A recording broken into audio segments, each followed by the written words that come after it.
Predict कर दिया था ये और होगा यहाँ पे। तो पाकिस्तान यहीं से करेगा, ये अपने औजार तैयार करेंगे, अपने जो स्लीपर सेल तैयार करेंगे और यहाँ पे धूम धड़ाका करेंगे, लोगों में दहशत भरने की कोशिश करेंगे। अगर कोई एक रोशनी की किरण आ रही है तो भारत की तरफ से आ रही है। और ये ना कई लोग, ये वर्ल्ड बैंक भी बोल चुका है, IMF भी बोल चुका है, कई लोग ये बात बोल चुके हैं कि हमें बड़ी उम्मीद है भारत से। डेवोस में भी यही बात हुई थी। पाकिस्तान अब IMF के सामने लमलेट हो गया, तो दंडवत कर दिया। उसने बोला कि भाई साहब हमारे तन पे जो कपड़े ले लो, जो है ले लो। अब वो तुम्हें पैसे भी देंगे, एवज में कुछ रखवाएंगे भी, गिरवी भी रखवाएंगे, सूद पे देंगे और सूद समेत वापस भी लेंगे। अचानक जो नाक हवा में थी ना, वो जमीन पर इनके तलवों के आसपास रगड़ रहे हैं वो नाक कि भाईजान आ जाओ प्लीज, आ जाओ प्लीज, हमें पैसा दे दो। अब कह रहे अगले ही हफ्ते आ जाओ फ्लाइट पकड़ के। जय हिंद दोस्तों, मैं हूं मेजर गौरव आर्य और आप देख रहे हैं द चाणक्य डायलॉग्स। इस वीडियो को लाइक करिए, हमारे चैनल को सब्सक्राइब करिए, बेल आइकन दबाना बिल्कुल मत भूलिएगा। और खास तौर से मेरी रिक्वेस्ट है उन दोस्तों से जो हमारे वीडियोस देखते तो हैं लेकिन सब्सक्राइब नहीं करते। तो दोस्तों ये मेरी रिक्वेस्ट है, आप चैनल जरूर सब्सक्राइब करिए। जब हम देखते हैं ना सब्सक्रिप्शन और हो गए, थोड़ा सा हौसला बढ़ जाता है, और हौसला बढ़ने का कारण आप हैं। तो दोस्तों जम्मू के नरवाल एरिया में ब्लास्ट हो गए। ठीक है, 2 ब्लास्ट हुए हैं जम्मू के नरवाल एरिया में, और ये मैं आपको खबर पढ़ के बताता हूं। The blasts were reported from 2 vehicles in yard number 7 of Transport Nagar. We are investigating the nature of the blast. अब ये देखिए, जब तक ये वीडियो आपके पास आएगा तब तक आपको और भी कुछ इसके बारे में पता लग जाएगा। लेकिन यहां पे ब्लास्ट हुआ है, और ये जो एरिया है ना, ये कमर्शियल एक्टिविटी का हब है। यानी कि यहां पे दुकानें हैं, शोरूम्स हैं, मेंटेनेंस के, स्पेयर पार्ट्स के, इस तरीका का यहां पे काफी कुछ मामला है। तो यहां पे ये ब्लास्ट हुए हैं, और इन ब्लास्ट के दौरान इसमें 7 बंदों को चोट लगी है, और इसमें से 2 जो हैं वो क्रिटिकली इंजर्ड हुए हैं। फिलहाल किसी के मृत्यु की खबर नहीं आई, और भगवान करे ऐसा ना हो, लेकिन ये काम हो गया है, ये ब्लास्ट हो गया। अच्छा, ये ना मैंने पहले भी बोला था एक बार, मैंने कुछ दिन पहले वीडियोस में मैंने आपको बोला था, यहां पे जाके देखिएगा आप ऊपर, आपको यहां पे आप देख सकते हैं। जब मैंने ये बात बोली थी कि 16 कोर के एरिया में, 16 कोर ये जम्मू वाले एरिया, यहां पे होगा। अगर आप जाके इस वीडियो की डेट देखेंगे तो आपको पता लग जाएगा मैंने कब प्रेडिक्शन करा था कि जम्मू में ये होगा, ये होना है। व्हेन आई से जम्मू, मैं मतलब इंटायर मैं जम्मू सिटी की बात नहीं कर रहा सिर्फ, मैं पूरे जम्मू रेंज की, मैं साउथ ऑफ पीर पंजाल की बात कर रहा हूं। Let's put it like that, south of Pir Panjal. ये मैंने पहले प्रेडिक्ट कर दिया था, ये और होगा यहाँ पे। तो पाकिस्तान यहीं से करेगा, ये अपने औजार तैयार करेंगे, अपने जो स्लीपर सेल तैयार करेंगे, और यहाँ पे धूम धड़ाका करेंगे, लोगों में दहशत भरने की कोशिश करेंगे। ये बात सच है और ये होगा। ये मैं पहले भी कह चुका हूं, मैं आज कह रहा हूं, ये और होगा। थोड़ा समय लगेगा before security agencies can absolutely clamp down on it, लेकिन ये एरिया दोबारा एक्टिवेट कर रहे हैं। ठीक है जी, एक तो ये खबर है। दूसरी खबर जो है मेरे पास, ये ब्रिटिश पार्लियामेंटेरियन है लॉर्ड करन बिलमोरिया। इसने प्राइम मिनिस्टर मोदी के लिए बोला कि one of the most powerful person on the planet, मतलब इस पूरे दुनिया में सबसे one of the most powerful, मतलब कुछ अगर कुछ चुनिंदा लोग हैं जो कि बहुत पावरफुल हैं, बहुत ताकतवर है, उनमें से एक प्राइम मिनिस्टर मोदी है। और इन्होंने ये भी बोला है कि इंपॉर्टेंस है यूनाइटेड किंगडम की टाइज इंडिया के साथ। India is the fastest growing major economy और big economy, large economy in the world. जिस तरीके से इंडिया ग्रो कर रहा है, देखिए कोविड जब हुआ ना दोस्तों, तो कोविड की मार सबको पड़ी है, चीन को भी पड़ी है। चीन तो हाँफ रहा है, सांसें फूल गई चीन की। इंडिया में क्योंकि ये हो चुका है, जो पहले की हमारी वेव्स आई थी, इतनी अनफॉर्चुनेट डेथ्स हो चुकी हैं। ऐसा कोई परिवार नहीं है भारत में जो किसी को नहीं जानता, जिसके यहां अगर खुद क्या नहीं हुई है तो आपके पड़ोस में हुई है, आप किसी को जानते हैं। मुझे नहीं लगता कि भारत का कोई भी ऐसा कोई परिवार है जो इससे परे हो, इससे अलग हो इन बुरी खबरों से। लेकिन वी हैव डेवलप्ड इम्यूनिटी, अब वैक्सीनेशन भी हो गया, इम्यूनिटी भी हो गई, तो इंडिया में इतनी मार नहीं पड़ी कोविड की जितनी चीन में पड़ी है। तो चीन भी बिल्कुल परेशान है, अमेरिका भी परेशान है। अमेरिका में तो रिसेशन की बात कर रहे हैं, लेकिन ये लॉर्ड बेलेमोरिया ने बोला है कि इन दिस वर्ल्ड अगर कोई एक रोशनी की किरण आ रही है तो भारत की तरफ से आ रही है। और ये ना कई लोग, ये वर्ल्ड बैंक भी बोल चुका है, IMF भी बोल चुका है, कई लोग ये बात बोल चुके हैं कि हमें बड़ी उम्मीद है भारत से। डेवोस में भी यही बात हुई थी, वर्ल्ड इकोनॉमिक फोरम में, यहां पे भी बड़े बड़े लीडर्स ने यही बात बोली थी कि यार अगर कोई स्टोरी है ना जिसको हम दिखा सकते हैं दुनिया के सामने कि देखो यार, इतनी परेशान वक्त में भी अगर कोई देश जो चमक रहा है वो भारत चमक रहा है, तो ये अब एक एक्सेप्टेड स्टेटमेंट है, एक्सेप्टेड नैरेटिव है through out the world, width of course because India has actually performed very well. तीसरा है INS वगीर, एक सबमरीन है, इसके बारे में बताया गया है और ये सबमरीन लॉन्च हो गई है, INS वगीर। ये कलवारी क्लास सबमरीन है और latest technology of the Indian navy, silent submarine इसको कहा गया है। तो मैं पढ़ता हूं उन्होंने क्या बोला है। ये इनका ये कहना है कि this submarine is the latest technology of the Indian navy. It is a silent submarine. It has good anti submarine weapons like the advanced version of mines. It has advanced version of combats and advanced version of sonar and radar system. Sonar आपको पता होगा, सोनार क्या होता है कि ध्वनि की जो किरणें होती हैं उनको या फिर किरणों को ऐसे फेंका जाता है और जब वो रिफ्लेक्ट करके आती हैं। रेडार भी उसी फॉर्मूले पे चलता है कि जब आसमान में हवाई जहाज आता है कैसे पता लगता है, तो हम वो रेज ऐसे फेंकते हैं और जब वो वापस हिट करके आती हैं तो कंप्यूटर उसके टाइम से कैलकुलेट करता है कि वो कहाँ पे, उसका शेप क्या है। उसी प्रकार से समुद्र के अंदर भी होता है, तो उनकी बात कर रहे हैं ये। तो ये लेटेस्ट है और ये जाहिर सी बात है कि this will be a big boost to the Indian navy. Pakistan ने, जैसे कि 1971 में पाकिस्तान ने भारतीय सेना के सामने, वायुसेना, नौसेना, सबके सामने हथियार अपने डाल दिए थे, सरेंडर कर दिया था, उसी प्रकार से पाकिस्तान अब IMF के सामने लमलेट हो गया, उनको दंडवत कर दिया। उसने बोला कि भाई साहब हमारे तन पे जो कपड़े ले लो, जो है ले लो। मैंने पिछले वीडियो में भी इसके बारे में आपको बताया था, मैं जरा विस्तार से, तफसील से आपको बताता हूं। पाकिस्तान ने पूरा सरेंडर कर दिया है और जितनी भी ऐंठ थी पाकिस्तान की, जितनी भी ऐंठ थी, अब सब की सब खत्म हो गई है। पहले इनके एंकर्स बड़ा ये कहते थे, हम ये गुलामी नहीं सहेंगे। मतलब ये गुलामी क्या मतलब है कि IMF जो हमारे ऊपर टर्म्स एंड कंडीशन लगा रही है, IMF जो हमारे ऊपर टर्म्स लगा रही है कि तुम्हें टैक्स बढ़ाना है, तुम्हें बिजली का बिल बढ़ाना है, तुम्हें गैस का बिल बढ़ाना है, क्योंकि उसी से तो रिकवरी होगी ना टैक्स की, वहीं से रिकवरी होगी, वो हम नहीं करेंगे। और गुलामी कैसी चीज है यार, मुझे एक पाकिस्तानी से बात मैं नहीं समझ पाया। आप चाहते हो आप पैसा लो IMF से, आप दुनिया भर से पैसा लो और कोई आपसे हिसाब ना मांगे, अपना पैसा ना वापस मांग ले। ओ भाई, आपने पैसा मांगा है, आपको पैसा वापस देना है, सिंपल। आप ये क्यों सोचते हो कि दुनिया आपके साथ साजिश कर रही है? किसको वक्त है आपके साथ साजिश करने का? कोई क्यों आपके साथ साजिश करेगा? क्यों करेगा? ठीक है, आप कहते हैं कि IMF की जो टर्म्स एंड कंडीशंस हैं वो बुरे हैं, तो मत लो IMF से पैसा। जो मुस्लिम उम्मा के आपके 57-58 कंट्रीज हैं, 57-58 जो मुल्क हैं, आप उनमें से हो सकता है 8-10 ऐसे हो जो आपको 2-2 बिलियन दे दें, तो 10 मुल्क भी दे देंगे, $20 बिलियन आपका तो कई सालों तक काम चल जाएगा। फिर आप अपनी चीजें ठीक भी कर सकते हैं, कई सालों तक तो नहीं, साल भर तो चली जाएगा आपका काम। तो वहां से लें। आप तो इस्लाम का किला है, पाकिस्तान तो इस्लाम का किला है, पाकिस्तान तो सोल इस्लामिक न्यूक्लियर पावर है। वो बातें कहां गई आपकी? वो बातें कहां गई? मुझे समझ में नहीं आ रहा। जो हर आपका टीवी एंकर, हर आपका नेता, हर पॉलिटिशियन, हर सियासतदान, हर इंटेलेक्चुअल पाकिस्तान का यह कहता था कि हम एक एटमी कुव्वत हैं, हम एक एटमी कुव्वत हैं। रट रट के हमें भी हेडेक दे दिया, दुनिया भर को माइग्रेन दे दिया। हम एक एटमी, तो क्या है वो एटमी कुव्वत भाई? तुम लोग $1-1.5 अरब के लेट गए IMF के सामने, हम एटमी कुव्वत हैं। खा लो बम को फिर, एटमी कुव्वत है तो। ओ भाई, एक बात बताओ मुझे, हाउ डज दैट मैटर यार, तुम एटमी कुव्वत हो कि नहीं हो? कौन पूछ रहा है तुमसे कि तुम एटमी कुव्वत हो कि नहीं? किसी ने बोला तुमसे?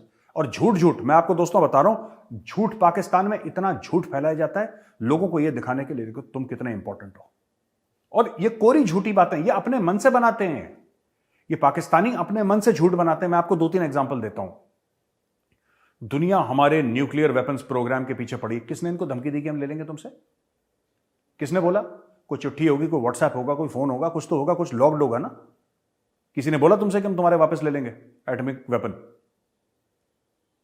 किसी ने इनसे नहीं बोला, ये खुद ही अपने लोगों को झूठ फैला रहे हैं। अच्छा, दूसरा झूठ, हमारे ऊपर प्रेशर है। ये इमरान खान ने झूठ बोला, ये पहले से चल रहा है, लेकिन इमरान खान ने इसको फिर नेक्स्ट लेवल पे, वो झूठा आदमी है, नेक्स्ट लेवल पे ले गया। हमारे ऊपर बड़ा दबाव है कि इजराइल को आप रिकॉग्नाइज करें, इजराइल को आप रिकॉग्नाइज करें और पूरा डिप्लोमेटिक आप उसके साथ अपने रिलेशंस, बिल्कुल। इजराइल को क्या फर्क पड़ता है यार, आप लोग उसको रिकॉग्नाइज करो ना करो।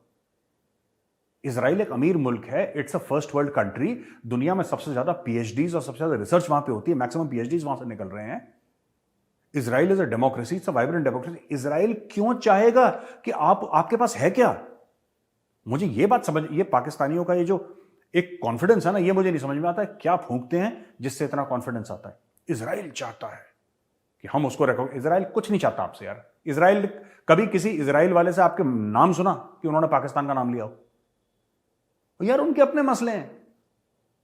तुम लोग जिहाद का गाजर खा के उस घोड़े पे चढ़े हो, हाथ में तलवार, लेके कि हम दुनिया पे फतेह करेंगे। फालतू की बातें, बच्चों की बातें हैं। बचपना कभी गया नहीं तुम लोगों का, 75 साल के हो गए। एक बात बताओ, इजराइल क्यों चाहेगा कि तुम उसको रिकॉग्नाइज करो या ना करो? तुम ऐसा क्या है जो दे सकते हो? कल रिकॉग्नाइज करेगा, तुम तो इजराइल से पैसे मांग लोगे यार। मुझे अभी तक ये समझ में नहीं। दूसरा झूठ, भारत हमें खा जाएगा। ये इन्होंने अपने लोगों को, लाहौरी चूरन इनकी रगों में दौड़ रहा है, लोगों का खून दौड़ता है, इनकी रगों में लाहौरी चूरन दौड़ रहा है, और इतनी तेजी से दौड़ता लाहौरी चूरन कि they believe all this nonsense. तो यही इनका पाकिस्तान का ये मामला है। ठीक है, अब आईएमएफ के साथ ये लोग लेट गए।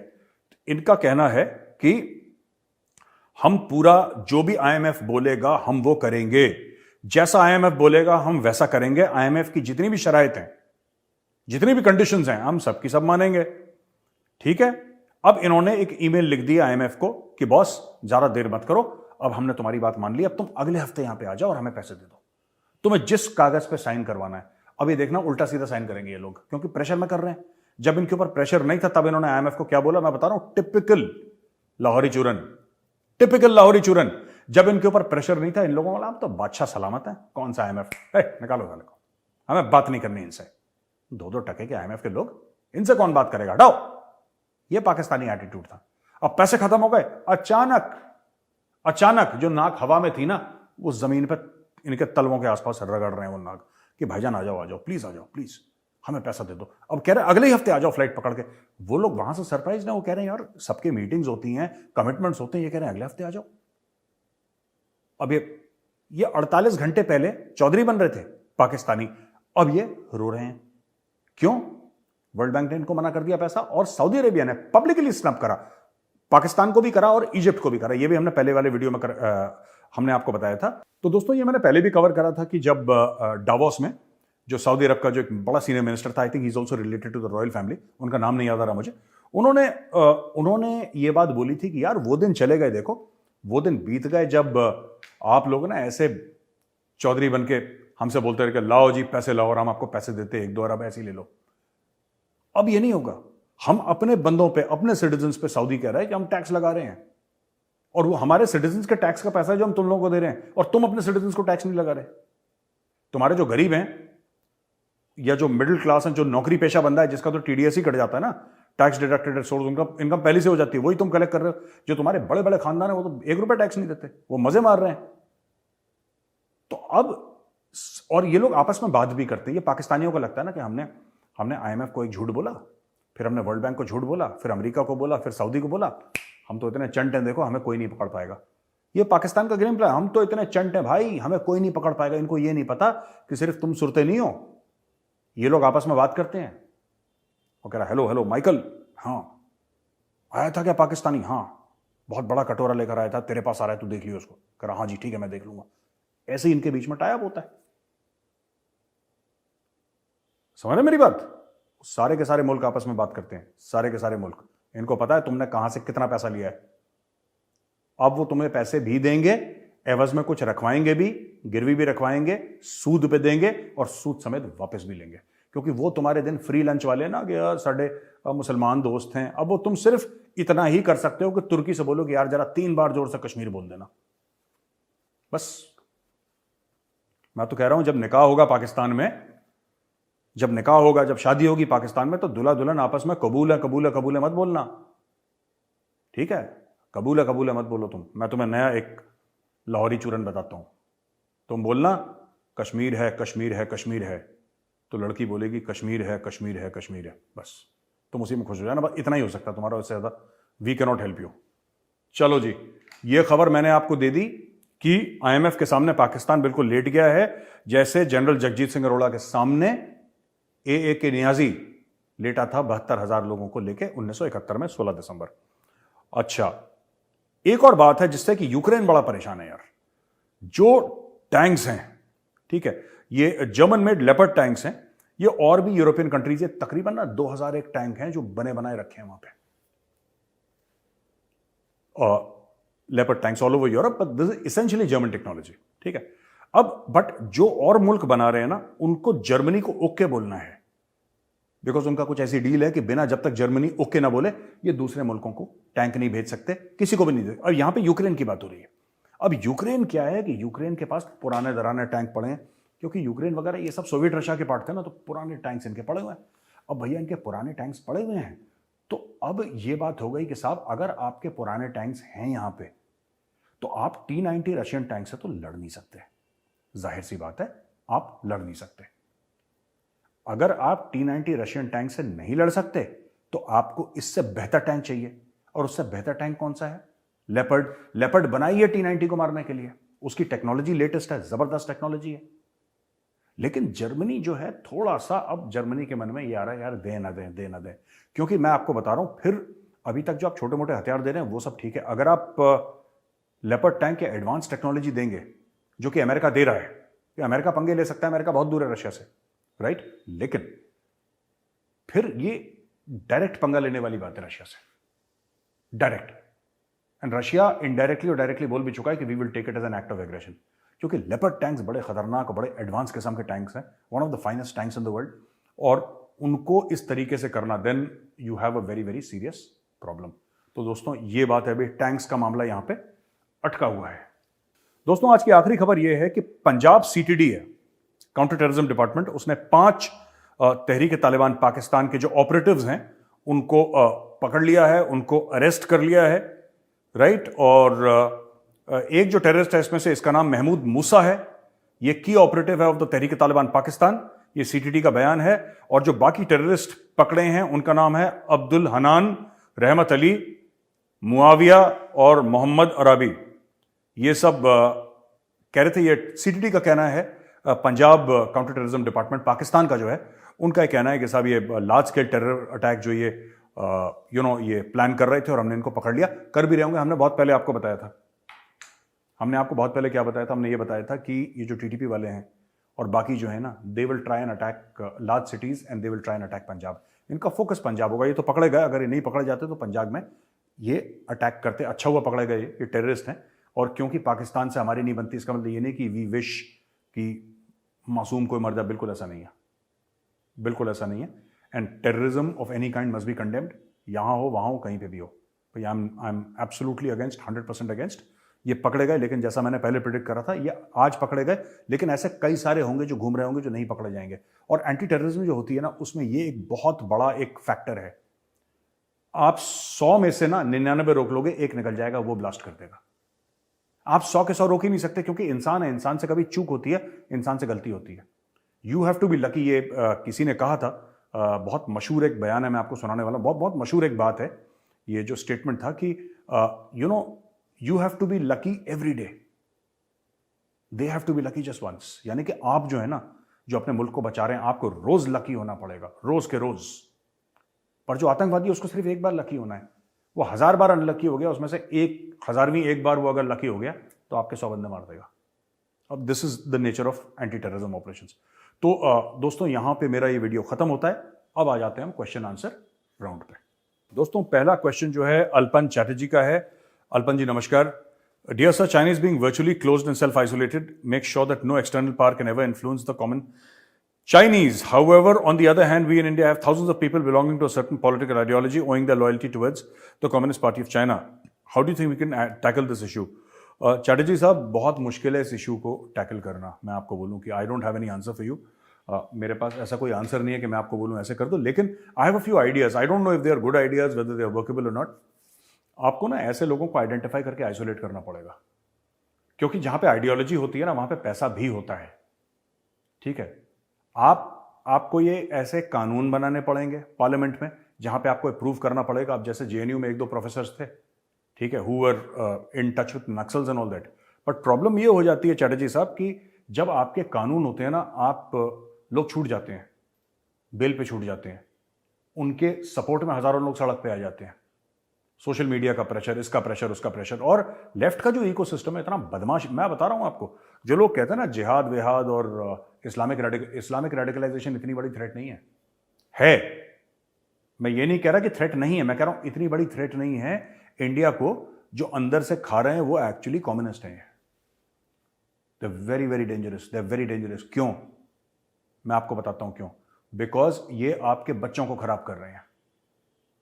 ये स्कूल्स में बैठे हैं, कॉलेजेस में बैठे हैं, यूनिवर्सिटीज में बैठे हैं, प्रोफेसर्स हैं, और मुझे तो लोगों ने बताया, जेएनयू के स्टूडेंट्स ने बताया है जिनसे मेरी बात हुई है कि सर अगर आप किसी की आइडियोलॉजी के साथ अग्री ना करें तो आपको फिर वो इतने मार्क्स नहीं देते। बहुत चलता है ये, और एक जगह नहीं कई जगह ऐसे चलता है। अब मुझे नहीं पता ये स्टेटमेंट जिसने मुझे बताया वो सही बताया गलत बताया, I can not vouch for the truthfulness, लेकिन ये कई लोगों ने बताया, तो I am assuming that there would have been some grain of truth in what they are saying. सभी तो झूठ नहीं बोल रहे होंगे, लेकिन ये इनका एक इकोसिस्टम है और इनको तोड़ने का एक ही तरीका है, आपको ऐसे कानून बनाने पड़ेंगे, ऐसे सख्त और मजबूत कानून बनाने पड़ेंगे कि अगर आप प्रूव हो जाए कि आपकी फंडिंग बाहर से हो रही है and you are working against India, you could go to jail life long. You could go to jail life long, जीवन भर के लिए, 25-30 साल के लिए आप जेल में सड़ेंगे। या आपको मतलब कुछ ऐसी चीज है कि आपकी प्रॉपर्टी जब्त हो सकती है, या आपको बहुत हैवी फाइन लग सकता है। हैवी इतना कि मतलब जो आपकी एनुअल सैलरी है, जो आपकी एनुअल सैलरी है उससे 10 गुना, कि मतलब सोच के ही देखो, मैं कहता हूं punishment should be a deterrent. Punishment ऐसी हो कि मतलब आदमी सोच के काम जाए यार कि अगर मैं गलत काम करूंगा तो ये हो जाएगा, तो I can not take this risk. आदमी गलत काम कब करता है? जब उसको लगता है ना या तो बच जाऊंगा, या फिर ठीक है, कई कई जैसे ऐसा नहीं होता कि कई जगह 500 रुपए का फाइन है, अगर आपने लाल बत्ती जम कर दी 1000 रुपए का फाइन है, मतलब अलग स्टेट्स में अलग अलग होगा, तो बोला कि 1000 रुपए का फाइन है, वो बंदा 1 करोड़ की मर्सिडीज चला रहा है, ठीक है, अमीर बाप का बिगड़ा बेटा, उसको फर्क पड़ रहा है 1000 रुपए के फाइन से। आप 1000 रुपए बात कर रहे हो, बोलेगा ये लो 1 लाख रुपए, जाओ तुम्हारे मुंह पे 1 लाख रुपए मारता हूं, फिर या फिर वो बदतमीजी करेगा पुलिस वाले। So that is what I am saying, you need to have laws in place which are so strict कि वो जो गाड़ी है ना, अगर वो पुलिस वाले को थ्रेटन करे या ये सब करे, तो आपके ऐसे लॉज होने चाहिए कि गाड़ी जब्त हो जाए और वापस वो पैदल जाए घर वापस। और ये आप तभी कर पाएंगे जब आपके कानून इस तरीके से मजबूत होंगे। तो लेफ्ट विंग वालों के साथ डील करने का ही तरीका है, have very very strong this, because they have their. आप टीवी की डिबेट पे देखिएगा, कभी जहां पे चाइना की बात आएगी, आप कुछ मत करिए, आप कभी भी देख लीजिएगा, जब भी चाइना के साथ प्रॉब्लम होगी, कुछ भी टेलीविजन पे कुछ लोग आ जाएंगे और टेलीविजन पे कुछ लोग आके सबसे पहले चाइना को डिफेंड करेंगे और भारत को गलत बोलेंगे। और कैसे दिखाएंगे कि वो अगेंस्ट बीजेपी, उनको बीजेपी कांग्रेस से कोई फर्क नहीं पड़ता। ये आपकी और मेरी बहुत बड़ी गलतफहमी है। It is not about Congress और BJP. For them China is number 1, India is number 2। साफ सीधी बात है। अगर इंडिया अमेरिका के साथ कोई टाई अप करेगा, उनको पसंद नहीं आता। क्यों? क्योंकि अमेरिका और चाइना की दुश्मनी है, तो दे विल क्रिटिसाइज इंडिया कि तुम अमेरिका के साथ क्यों लग गए। वो चाहते हैं कि India should become a colony of China. तो ये कम्युनिस्ट जो है, और ये लोग पढ़ा रहे हैं हमारे बच्चों को, हमारे भाई बहनों को, ये लोग पढ़ा रहे हैं। That is why these people are so dangerous. ठीक है, तो चैटर्जी साहब, ये आपके सवाल का जवाब है। एक और ये है श्रीरंग गदरे, ये कह रहे हैं कि we are seeing unbelievably sad videos of food shortages in Pakistan and its occupied territories, but the people of Gilgit-Baltistan and POJK are Indian citizens according to our own constitution. Should India offer to feed them adequately when their occupiers are failing to do so? Shouldn't India offer them food and all that? The Punjabi establishment will find it hard to reject this help because that would totally expose their claims. एक तो मैं आपको बताता हूँ ना, ये थोड़ी सी मैं गदरे साहब, ये थोड़ी सी ना गलतफहमी है आपको कि जो पाकिस्तान की जो पंजाबी एस्टैब्लिशमेंट है उसको वो एक्सपोज हो जाएगी तो उसको बुरा लगेगा। ये डेली एक्सपोज होते हैं, ढीठ लोग हैं। मैंने क्या बोला कई बार, इनकी रगों में खून नहीं लाहौरी चूरन बहता है। इनको कोई फर्क नहीं पड़ता आप इनको एक्सपोज करें ना करें। आप गिलगिट बाल्टिस्तान भेजेंगे, कैसे भेजेंगे? वहां पे पाकिस्तानी फौज बॉर्डर पे खड़ी, अगर आप बोलेंगे कि आटा चाहिए, वो पाकिस्तानी फौज रिसीव करेगी, गायब हो जाएगा, वो गायब हो जाएगा वहां से। It will disappear from there, it will land up in Punjab. आप भारत ये थोड़ा ना करेगा कि वहां पे जाके घर घर में जाके आटा डिस्ट्रीब्यूट करेगा। We can't do that even if we say, चलिए मैं मान लेता हूं आपकी बात कि आपने बोला कि नहीं, we should help people in Gilgit Baltistan, वो हमारे लोग हैं, डन। जो पीओके वाले लोग हैं हमारे हैं, डन। मैं भी यही बिलीव करता हूं, हमारे लोग हैं, हमें उनकी मदद करनी चाहिए। लेकिन कैसे? वहां पे जो पाकिस्तानी फौज खड़ी है ना, सब कुछ लेके, सब कुछ जब्त करके लाहौर पहुंचा देगी। That is what they are doing. इन्होंने बलूचिस्तान में वही काम करा, उन्होंने सिंध में वही काम करा है, इन्होंने खैबर पख्तूनख्वा में वही काम करा है। इनके जितने भी नेचुरल रिसोर्सेज हैं चोरी कर लिए, वापस पंजाब ले आए। That is why Punjab is most prosperous in Pakistan. सबसे ज्यादा प्रॉस्परस कौन है? पंजाब है। तो आपको क्या लगता है, जो बाकियों को लूट सकता है वो गिलगिट बाल्टिस्तान और पीओजेके को नहीं लूटेगा? वो पहले वहां पे हाथ मारेगा। This is not a feasible option at all. अच्छा जी, ये सवाल है रंजीत कुमार का। इन्होंने 3-4 सवाल पूछे, मैं सिर्फ एक सवाल का जवाब दूंगा। My question is realism or idealism, which ideology to shape Indian foreign policy? I think it should be, मतलब I don't know ये डॉक्टर जयशंकर और मोदी जी सोचेंगे, ये तो मैं कोई नहीं होता बोलने वाला, लेकिन मुझे ऐसा लगता है कि it should be 80% realism and 20% idealism, क्योंकि आइडियलिज्म ना लोगों को, देखिए वो होता है हर एक मुल्क का, अमेरिका डेमोक्रेसी, उसके आड़ में वो 10 गलत काम कर दे, लेकिन अमेरिका के आइडियल्स हैं कुछ, free press, democracy, women's rights, ठीक है, अमेरिका इनको प्रोपोगेट करता है। चाइना के कोई आइडियल्स है नहीं, चाइना सिर्फ पावर का गेम खेलता है, लेकिन इंडियन क्या है, जैसे कि Vasudhaiva Kutumbakam, the whole world is a family, इतने मुल्कों को फ्री देना वैक्सीन, अफगानिस्तान की मदद करना, श्रीलंका को $4 बिलियन का असिस्टेंस देना, ये सब देखिए ये हम करते हैं, ये इसमें ह्यूमैनिटी भी है, इसमें आइडियलिज्म भी है और इसमें प्रैक्टिकलिटी भी है, ठीक है। You are fighting Chinese influence, आप वो भी कर रहे हो और लेकिन आप मदद भी कर रहे हो, तो डुअल पर्पस होता है। कभी आप ये नहीं कह सकते कि we should be only pragmatic और we should be only ideal, आप दोनों एक्सट्रीम ले लोगे ना तो दिक्कत हो जाएगी। लेकिन इसमें मैं फिर कह रहा हूं, प्रैग्मेटिज्म जो है, प्रैक्टिकल होना, प्रैक्टिकलिटी 80% एंड आइडियलिज्म 20%, उसको भी आपको लेके, आप आइडियलिज्म को टोटली आउट नहीं कर सकते। अच्छा, आखिरी सवाल है आपका, इनका नाम है my name is Sonia Godfrey, I am originally from Assam but I have been living in USA from the past 25 years or so. My question is that Indo-Russian joint venture to develop AK-203 assault rifle is going to be only the base variant with iron sight, or is it going to be fully attached with different scope sight, flashlights, laser, etc.? Because our soldiers, though they have modern AR like 6-hour 716, but they don't have scopes like the one we have in our US Army. एक तो सोनिया जी ऐसा है कि ये गलत है कि they don't have it, ठीक है, और lot of things depend upon आप किस तरीके से। पहले मैं AK-203 का जवाब दे दूं, यू विल हैव एवरीथिंग, आपको what ever the Indian soldier requires. देखिए बैटलफील्ड कंडीशंस आपकी अलग होती हैं, राइट? अगर मैं जून के महीने में राजस्थान में ऑपरेट कर रहा हूं, जून के महीने में, जून की गर्मी में मैं राजस्थान में ऑपरेट कर रहा हूं और वहां पे अमेरिकन फोर्सेस, ठीक है, बिल्कुल ठंड में, बिल्कुल कड़कती ठंड में अलास्का में एक्सरसाइज कर रही हैं दिसंबर जनवरी में, और अमेरिकन इतना मोटा कोट पहने और हमारे बंदे कोट नहीं पहने, तो आप ये नहीं कह सकते कि भाई इंडियंस के पास वो फैसिलिटी नहीं है, इनको भी गर्मी, चाहे गर्मी हो रही हो, चाहे बाहर 50 डिग्री का टेम्परेचर, इनको भी गर्म कोट पहना दो तो वो मर जाएगा बेचारा। तो ऐसा होता है, हर बैटलफील्ड में अलग अलग चीज़ें होती हैं। We also have a lot of equipment. और जहाँ तक आप बात करें, इसको ना पिकेटिनी रेल्स बोलते हैं, वो सेरेटेड ऊपर लगी होती हैं, बैरल के ऊपर जो कवरिंग होती है उसमें सेरेटेड जो चीज़ें होती हैं उसके ऊपर, तो वो जो पिकेटिनी रेल्स हैं, Picatinny rails are for this purpose only. Picatinny rails का क्या होता है कि उससे आप अटैच कर सकते हैं, आप थर्मल साइट आपको अटैच करनी है, आपको लेजर पॉइंटर अटैच करना है, आपको फ्लैश लाइट अटैच करनी है, आपको जो भी करना है, राइट, आप उसमें कर सकते हैं। So that facility is there, as and when required they will be given this. Indian army में ज़्यादा फैसिलिटी सारी हैं, इक्विपमेंट सब है, लेकिन ये जो ज़्यादा इंकरेज करते हैं ना, मैं आपको बताता हूँ, मैंने एक एग्जाम्पल पहले भी दिया था, मैं फिर आपको बताता हूँ। जैसे कि जीपीएस होता है, जीपीएस से रास्ता मिलता है। इंडियन आर्मी में जीपीएस होगा आपके पास, लेकिन आपको कंपस भी सिखाएंगे, और अगर आपके पास जीपीएस कंपस नहीं भी है, फिर भी इंडियन आर्मी में ये सिखाएंगे कि तारों को देखकर आप किस तरीके से आप अपना रास्ता ढूंढ सकते हैं रात को जब आपके पास कुछ नहीं है। ये है इंडियन आर्मी में ऐसा। मतलब एक ज़माने में जो आर्टिलरी की शूट होती थी उसमें ओपी होता था, आज भी ओपी होता है, लेकिन वो पहले कि वो करता था। आजकल कंप्यूटर्स हैं, लेकिन even without computers Indian army officers in the artillery are taught, even if you don't have a computer, वो लैपटॉप से लेकर घूमते हैं, even if you don't have that you can still take a very very accurate shoot. So our artillery is amongst the best in the world, because that is the that is how we train them actually. उनकी training ऐसी होती है, तो आप कभी ये मत सोचिएगा इनके पास कुछ नहीं है। तो दोस्तों, ये आज का वीडियो यहीं पे ख़त्म होता है।